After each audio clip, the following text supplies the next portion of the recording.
Fortune Barishal শিরোপা ধরে রাখার মধ্য দিয়ে বিপিএল এর 11তম আসরের পর্দা নামলো এবং শিরোপা নির্ধারণী ম্যাচে তামিম ইকবালের দল চিটাগাং কিংসকে 3 বল বাকি থাকতে 3 উইকেটে হারিয়েছে।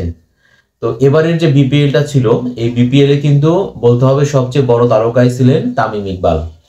তামিমকে নিয়ে প্রথম থেকে অনেকে বিভিন্নভাবে সমালোচনা করেছেন, ট্রল করেছেন বিভিন্ন ইস্যুতে। প্রথমত তামিম ইকবাল কেন স্লো ব্যাটিং করছেন, তারপর তামিম ইকবাল স্ট্রাইক রেট নিয়ে। আলটিমেটলি আমি সবসময় একটা কথা বলতাম যে এবারের টুর্নামেন্টে সবচেয়ে বড় আকর্ষণ এবং সবচেয়ে বড় তারকাই কিন্তু তামিম। আর তামিমের টার্গেটটাই কিন্তু ছিল ফাইনাল এবং দলকে চ্যাম্পিয়ন করা বা শিরোপাটা ধরে রাখা। তো আলটিমেটলি শুরুর দিকে হয়তোবা তামিম ইকবাল তার যে নামটা, তার যে ওয়েটটা, তার কাছে সবার যে এক্সপেকটেশন তিনি অনেক আগ্রাসী ব্যাটিং করবেন, তার স্ট্রাইক রেটটা অনেক ভালো হবে। তো এই যে প্রত্যাশাগুলো ছিল তিনি হয়তোবা সেই প্রত্যাশা পূরণ করতে পারেননি এবং সেটা কিন্তু দলের স্বার্থে তিনি পূরণ করতে পারেননি। তামিম নিজেকে স্যাক্রিফাইস করেছেন। তো এই ক্ষেত্রে দেখেন যে তামিম ইকবালের সতীর্থ ডেভিড মালান তিনি যেহেতু আগ্রাসী ব্যাটিং করতেন, সো তামিমের কিন্তু মানে খুবই স্বাভাবিক তিনি তখন উইকেটটা আগলে থাকতেন বা তিনি কিছুটা ডিফেন্সিভ মোডে ব্যাটিং করতেন আর কি। আবার অনেক ম্যাচে এরকমও ছিল হয়তো টার্গেটটা খুবই কম ছিল, তো সেই ক্ষেত্রে তামিম তখন স্লো ব্যাটিং করেছেন। তো যাই হোক, তামিম কিন্তু ফাইনাল ম্যাচের নায়ক এবং দেখেন যে ফাইনালে মানে ওই যে বলে না যে তামিমের কাছে আমরা আগ্রাসী ব্যাটিং দেখতে চাই, তো আমরা কিন্তু ফাইনাল ম্যাচে দেখেছি তামিম কতটা এগ্রেসিভ ব্যাটিং করেছেন। তিনি 24 বলে কিন্তু 50 করেছেন, ছক্কা মেরে আরাফাত সানিকে ছক্কা মেরে 50 করেছেন। যদিও শেষ পর্যন্ত 29 বলে 54 রানে আউট হয়েছেন। তার ইনিংসে কিন্তু ছিল 9টা 4 এবং একটা ছক্কা এবং তার স্ট্রাইক রেট ছিল 186। আবার তাওহিদ হৃদয়ের সঙ্গে তার ওপেনিং পার্টনারশিপটাও কিন্তু ছিল হচ্ছে 70+ পার্টনারশিপ একটা ছিল আর কি।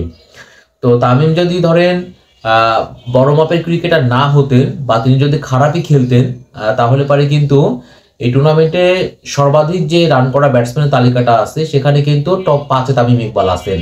তিনি 14টা ম্যাচে তিনি 413 রান করেছেন, তার গড় হচ্ছে 37 এবং স্ট্রাইক রেট হচ্ছে 129, সর্বোচ্চ হলো 86। সো যদি তিনি রান করতে নাই পারতেন তাহলে পারে কিন্তু টপ 4 মানে টপ 5 এর মধ্যে তার অবস্থান টপ 4-এ থাকতো না। আবার তামিম ইকবালের ক্যাপ্টেন্সি যদি খারাপ হতো তাহলে পারে প্রথম পর্বে 12টা ম্যাচের মধ্যে ফরচুন বরিশাল 9টা ম্যাচে জয়লাভ করেছে, অর্থাৎ তারা কিন্তু 18 পয়েন্ট নিয়ে টেবিলের শীর্ষে ছিল এবং এরপরে প্রথম কোয়ালিফায়ার এবং দ্বিতীয় কোয়ালিফায়ার 2টা ম্যাচেই কিন্তু জয়লাভ করেছে। তার মানে 14টা ম্যাচের মধ্যে কিন্তু তামিম ইকবালের ক্যাপ্টেন্সিতেই ফরচুন বরিশাল 11টা ম্যাচে জয়লাভ করেছে এবং আবার তারা চ্যাম্পিয়নও হয়েছে, মানে শিরোপাটা ধরে রেখেছে। সো এবারের যে টুর্নামেন্টটা অবশ্যই এবারের বিপিএল এ সবচেয়ে বড় তারকায় ছিলেন তামিম ইকবাল এবং তিনি কিন্তু শুধুমাত্র ব্যাট হাতে পারফরমেন্স করেছেন এরকমটা না, তার অসাধারণ ক্যাপ্টেন্সির কারণেই কিন্তু ফরচুন বরিশাল আবারও চ্যাম্পিয়ন হলো। তো সব দিক থেকে বলতে হবে যে এমনিতে তো এবারে টুর্নামেন্টে সাকিব নাই, মাশরাফি নাই, বিদেশি এরকম বড় মাপের কোনো ক্রিকেটারও নাই। যদি তামিম ইকবাল না থাকতো তাহলে পারে জানি না টুর্নামেন্টটা জমতো কিনা।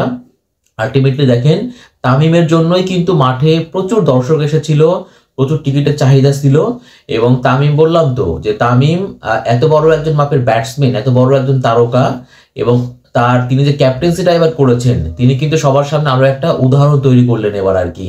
তো সবকিছু মিলিয়ে বিপিএল এর 11তম আসরটা আই থিঙ্ক আমার বলতে হবে যে এটা সম্পূর্ণ ছিল একদম তামিম ইকবালময়।